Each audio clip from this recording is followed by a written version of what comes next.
अगदी जलद व अचूक बातम्यांसाठी पाहत रहा महामीडिया 24 सदैव तत्पर.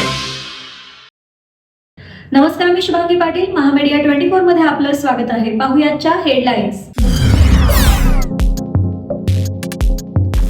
नाशिकमधील वृक्षतोडीला 15 जानेवारीपर्यंत स्थगिती. राष्ट्रीय हरित लवादाचा अंतिम आदेश. कायदेशीर प्रक्रिया पूर्ण होईपर्यंत झाडे तोडू नका, सरकारला आदेश.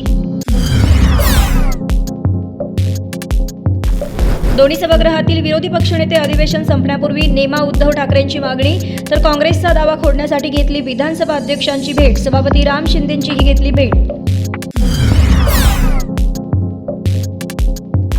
सर्जेराव टकले आणि नितीन देशमुख या आव्हाड पडळकर समर्थकांना 2 दिवसांच्या कारावासाची शिक्षा.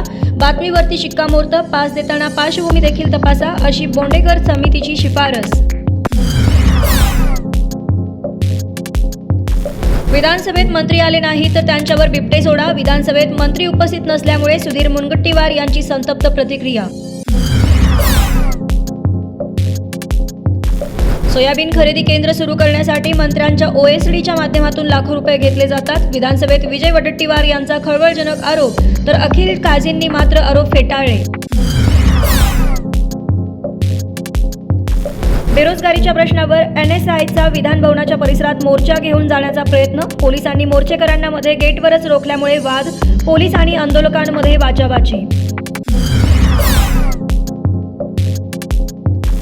देशभरात 2027 मध्ये जनगणना होणार. केंद्रीय कॅबिनेट बैठकीमध्ये मोठा निर्णय. 2 टप्प्यामध्ये जनगणना होणार असल्याची माहिती.